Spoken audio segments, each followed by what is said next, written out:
वेद हिंदू धर्म का पवित्रतम ग्रंथ है जिसमें धर्म, दर्शन, ब्रह्म विद्या इत्यादि अनेक विषयों का वर्णन आता है। वेद शब्द संस्कृत भाषा के विद शब्द से बना है जिसका अर्थ है ज्ञान।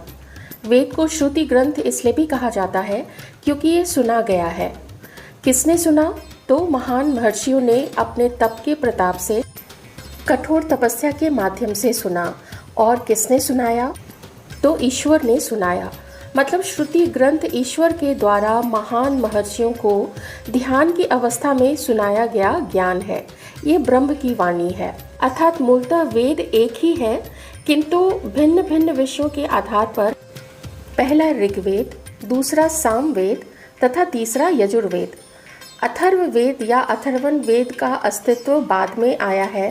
अथर्ववेद में तीनों वेदों से कुछ कुछ श्लोक, उनके जो अनुष्ठान है इत्यादि अनेक विषयों को लिया गया है और उनका वर्णन किया गया है।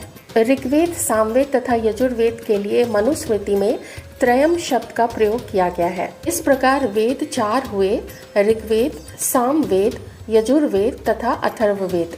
वेद के मुख्यतः चार भाग होते हैं: संहिता, ब्राह्मण, आरण्यक तथा उपनिषद या वेदांत। उपनिषद या वेदांत वेदों का अंतिम भाग है जिसमें वेदों के आध्यात्मिक तथा ब्रह्म विद्या का सार तथा दर्शन इत्यादि है। और वेदांत में उपनिषद के ज्ञान तथा दर्शन आदि पर आधारित एक प्रणाली है या विचार है, ऐसा कह लीजिए, जिसमें ब्रह्म, आत्मा, इन दोनों के बीच का संबंध, मोक्ष इत्यादि विषयों पर आधारित ज्ञान प्रतिपादित है।